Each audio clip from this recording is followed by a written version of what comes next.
আমরা জুলুম করেছি, পাপ করেছি, অন্যায় করেছি, আল্লাহ বুঝতে পারি নাই। শয়তানের ওয়াসওয়াসায় পড়ে, বন্ধুর পাল্লায় পড়ে, নফসের খায়েশ মিটাতে যে আল্লাহ করে ফেলেছি। তুমি গুনাহ না মাফ না করলে আমাদের গুনাহ মাফ করার দ্বিতীয় কেউ নাই, ঠিক কিনা বলেন?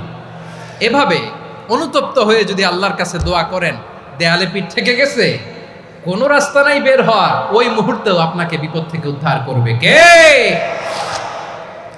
বিশ্বনবী চরম বিপদে পড়লে দুটা দোয়া পড়তেন। প্রথম হলো এটা, লা ইলাহা ইল্লা আনতা সুবহানাকা ইন্নী কুনতু মিনাল যালিমিন। এই দোয়াটা আমরা বেশি বেশি পড়ব প্রিয় ভাইরা। রাজি আছেন?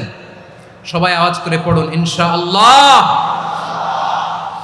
আমার প্রিয় ভাইয়েরা, বিপদে পড়লে বিশ্বনবী আরো একটা দোয়া পড়তেন, লা ইলাহা ইল্লাল্লাহুল আযীমুল হালিম, লা ইলাহা ইল্লাল্লাহু রাব্বুল আরশিল আযীম, লা ইলাহা ইল্লাল্লাহু রাব্বুস সামাওয়াতি ওয়াল আরদি ওয়া রাব্বুল আরশিল কারীম।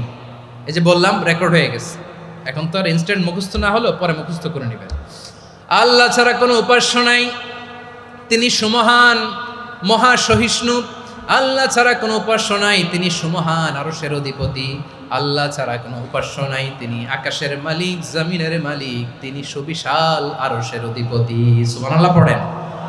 এই দোয়াটা কেউ যদি পড়ে যদি এর ওসিলা করে দোয়া করে, তাকে বিপদ থেকে মুক্তি দেয় কে? মনে থাকবে আপনাদের?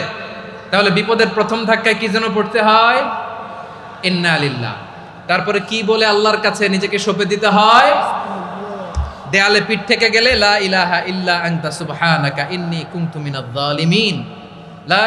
দুই নম্বর হচ্ছে লা ইলাহা ইল্লাল্লাহুল আযীমুল হালিম, লা ইলাহা ইল্লাল্লাহু রাব্বুল আরশিল আযীম, লা ইলাহা ইল্লাল্লাহু রাব্বুস সামা